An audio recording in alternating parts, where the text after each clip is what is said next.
Good morning student. मैं doctor Nita Kanungo, associate professor SPC government college Ajmer. आज अपन BSc part third inorganic chemistry में silicons and phosphazenes के chapters में नेक्स्ट अपन चीज़ लेंगे synthesis, structure and application of few inorganic polymers. उसमें आज अपन स्टडी करेंगे सिलिकॉन्स। सिलिकॉन्स क्या होते हैं, सिलिकॉन्स का क्लासिफिकेशन क्या है, वो आज अपन देखेंगे। उसके बाद अपन उसमें सिंथेसिस और स्ट्रक्चर को स्टडी करेंगे। सबसे पहले सिलिकॉन्स क्या होते हैं। सिलिकॉन कार्बन व ऑक्सीजन के बहुलक यौगिकों को सिलिकॉन कहा जाता है। सिलिकॉन, कार्बन और ऑक्सीजन के जो पॉलीमर होते हैं उन्हें सिलिकॉन्स कहते हैं। ये न्यूट्रल होते हैं। इनकी संरचना सिलिकॉन तथा ऑक्सीजन परमाणु एकांतर क्रम में चेन के रूप में, रिंग के रूप में यानी चेन, वलय अथवा जाल नेटवर्क के रूप में व्यवस्थित होते हैं, जिसे पाश में कार्बनिक समूह जुड़ा रहता है।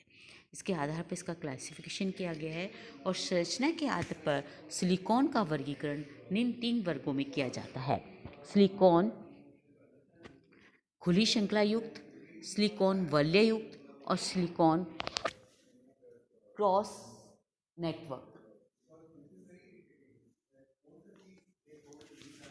SiCl4 के पूर्ण जल अपघटन में SiO2 बनता है, जो एक कठोर त्रिविमीय संरचना होती है। इस अभिक्रिया से प्रेरित होकर किपिंग ने di alkyl dichlorosilane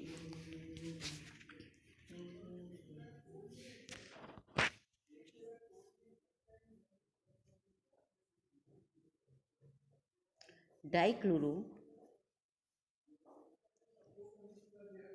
RR SiClCl di alkyl dichloro silicane के हाइड्रोलिसिस करने पर हमें RrSiOOH मिलता है और यहाँ पे से वाटर मॉलिक्यूल निकल जाने के बाद RrSiO2 मिलता है, जिसे कि ये मेन यूनिट कहा जाता है इसका। जिसे सिलिकॉन यौगिक बनना चाहिए, लेकिन लंबी चौड़ी पॉलीमर को इसको सिलिकॉन्स कहा जाता है। अणु के 2 हाइड्रोक्सी समूह में से जल अणु निकल जाता है और RrSiO2 अणु बन जाता है। इस प्रक्रम में जो बॉन्ड बनता है वो है SiO-Si बंध बनता है, जो कि बहुत ही मजबूत बंध होता है, जैसा कि सिलिकेट्स में होता है।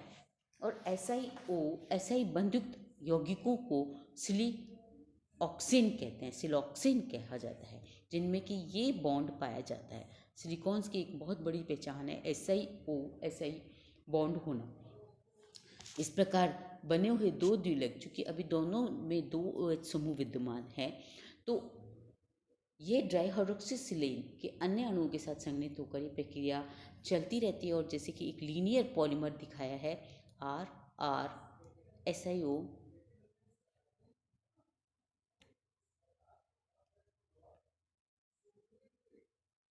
RrSiO इस तरह से एक लीनियर पॉलीमर बन जाता है। इस प्रकार के बने उत्पाद में कई SiO-Si बॉन्ड होते हैं और ये पॉलीसिलिकॉन्स का एग्जाम्पल है। पॉलीसिलिकॉन्स रिंग में भी हो सकते हैं और पॉलीसिलिकॉन्स जो है चक्रीय भी हो सकते हैं, और पॉलीसिलिकॉन्स वलय युक्त या चक्रीय के रूप में हो सकते हैं। जिसका उदाहरण, जैसे पहले का उदाहरण हमने सिलिकॉन्स का एक रेखीय पॉलीमर लिया था, उसी में दूसरा उदाहरण है ट्रिसाइक्लो डाईमेथिल सिलिकॉन, जो कि एक SiO करके बेंजीन रिंग बनाते हैं, यानी वलय युक्त संरचना बन जाती है। और टेट्रा के साइक्लो डाईमेथिल सिलिकॉन में 4 SiO बॉन्ड बन रहे हैं और दोनों तरफ Me मैथिल बॉन्ड जुड़ जाता है। इसे हम ये कह सकते हैं जो है ये वलय युक्त या चक्रीय सिलिकॉन्स की संरचनाएं हैं। उसके बाद आते हैं कि क्रॉस बॉन्ड युक्त सिलिकॉन के जाल के रूप में, जिसमें RSiCl3 के जल अपघटन से प्राप्त बहुलक का उल्लेख किया जाता है, जिसमें कि RSiCl3 तो 3 OH ग्रुप आ गए और फिर RSiCl3 में 3 OH ग्रुप आ गए और ये आपस में 2 OH ग्रुप जुड़ के SiO-Si बॉन्ड बना लेते हैं और ये सिलिकॉन का एक क्रॉस जाल बन जाता है। तो इस तरह से हम देखते हैं कि सिलिकॉन्स जो है वो 3 तरह के होते हैं, खुली श्रृंखला युक्त, वलय युक्त और क्रॉस युक्त। इसमें जो क्वेश्चंस आता है, पहला क्वेश्चन ये आता है व्हाट इज सिलिकॉन्स। सबसे पहले सिलिकॉन्स के डेफिनेशन पता होना चाहिए। दूसरा, सिलिकॉन्स में मेन ऐसा क्या बॉन्ड है जो होना चाहिए, वो है SiO Si बॉन्ड, जो ज़रूर से होना चाहिए। और ये चेन के रूप में भी, रिंग के रूप में भी, नेटवर्क में भी, सभी में SiO Si बॉन्ड फॉर्म होता है और सिलिकॉन्स बनते हैं। तीसरा ये आता है कि इसमें सिलिकॉन्स बनाए कैसे जाते हैं, तो डाई एल्किल डाइक्लोरोसिलिकेन के जल अपघटन से सिलिकॉन्स का फॉर्मेशन होता है और उसमें डाई हाइड्रोक्सी 2 OH बॉन्ड होते हैं और 2 OH बॉन्ड में से एक वाटर मॉलिक्यूल निकल जाता है और SiO Si बॉन्ड फॉर्म होता है।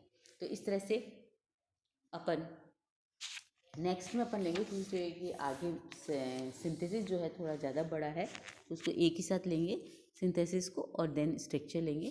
तो इसमें आज इतने के लिए काफ़ी है। नेक्स्ट टॉपिक पे अपन सिंथेसिस पर, स्ट्रक्चर पर ध्यान देंगे।